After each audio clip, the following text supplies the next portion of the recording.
अस्सलाम वालेकुम dear students, कैसे हैं आप। उम्मीद है कि आप सब खैरियत से होंगे।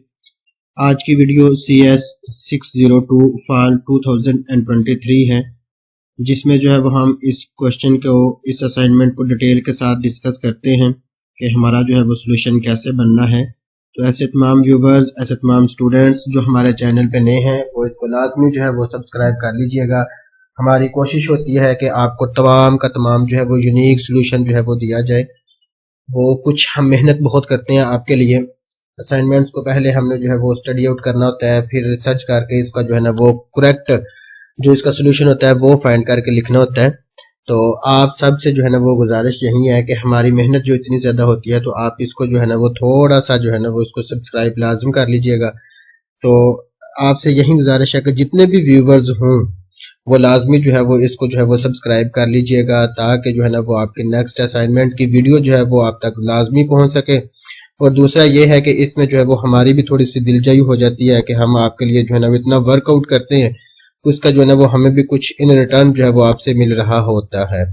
तो चलते हैं जी हम क्वेश्चन नंबर 1 की तरफ। तो क्वेश्चन नंबर 1 हमें दिया गया है, a ray of light is incident through glass. ये फिजिक्स का ही तकरीबन ऑलमोस्ट सवाल है कि एक रे जो है, एक शुआ जो है वो इंसिडेंट थ्रो द ग्लास, वो ग्लास से आकर टकराती है विद रिफ्रैक्टिव इंडेक्स 1.62। अब ग्लास का जो है वो रिफ्रैक्टिव इंडेक्स जो है वो 1.62 होता है on an interface separating glass and water with refractive index. अब ऐसे फेज पे है जहां वो वाटर के साथ भी कनेक्शन है और वाटर का जो रिफ्रैक्टिव इंडेक्स है वो 1.22 है। What is the angle of reflection? तो आपने एंगल ऑफ रिफ्लेक्शन निकालना है। अब जो रे जो है वो ग्लास के साथ टकराती है ना, वो किस एंगल पे आके टकरा रही होती है? वो 35 के एंगल पे जो है वो आके टकरा रही होती है। तो इस जो आपने एंगल ऑफ रिफ्लेक्शन निकालना है, तो एंगल ऑफ रिफ्रैक्शन निकालने के लिए आपको स्नेल्स लॉ की जरूरत होती है। स्नेल्स लॉ वही होती है n is equal to sine theta over sine theta, यानी कि आपने जो है वो एंगल ऑफ इंसिडेंस और एंगल ऑफ रिफ्रैक्टिव, ये दोनों की रेशियो जो है वो एक कांस्टेंट एंगल के बराबर होती है, कांस्टेंट नंबर के बराबर n के इक्वल होती है। तो हम जो है वो इसमें वही है कि using the formula sign theta 1 over sine theta 2, यानी कि साइन थीटा 1 ऊपर वाली वैल्यू जो थीटा होगी वो 1 है और नीचे वाली जो है वो 2, एन 2 ओवर एन 1। थीटा 1 जो है वो कितना आपको दिया गया है? वो 35 है। अब एन 1 की यानी कि रिफ्रैक्टिव इंडेक्स जो है वो 1.62 है और N2 refractive index of water 1.22 है।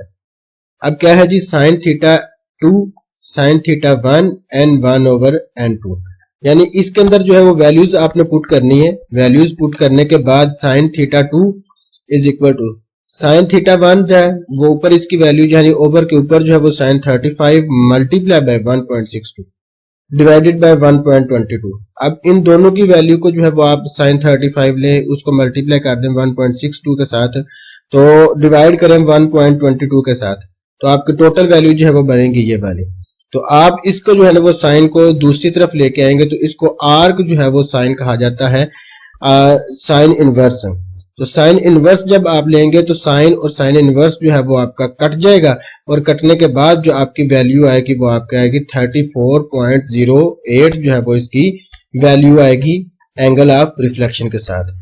अब दूसरी इसकी वैल्यू दी गई थी, given are the points that lie on the plane. एक प्लेन दिया गया है, यानी कि P1, P2 और P3 जो है वो एक प्लेन के अंदर 3 पॉइंट्स दिए गए हैं, 8.0, 7.0 और 3.0, यानी कि x, y और z ये हमारे पास जो है वो कोऑर्डिनेट एक्सिस है, कोप्लेनर है, जिसमें x एक्सिस, y एक्सिस और z एक्सिस दिया गया है। अब x एक्सिस, y एक्सिस और z एक्सिस में 3 पॉइंट्स जो है वो हमें दिए गए हैं, P1, P2 एंड P3 जो है वो हमें दिया गया है। तो इसके लिए हमने क्या करना है जी, अब you are required to find the equation of normal to the plane P। अब हमने जो है वो इसकी इक्वेशन जो है वो बनानी है टू द प्लेन P। अब हमारे पास जो है वो सारा कुछ दिया गया है। हमने क्या करना है जी, P1 P2 is equal to P2 minus P1। P1 P2 वैसे का वैसे रहेगा, P2 में से P1 की वैल्यू निकाल लेनी है, 2 2 और 2, इसमें से आपने माइनस जो है वो दरमियान में लगा लेना। इसमें जरा स्पेस थोड़ी सी बढ़ा लेते हैं ताकि आपको ज्यादा वाज़ेह नजर आए। 8.0, 7.0 और 3.0।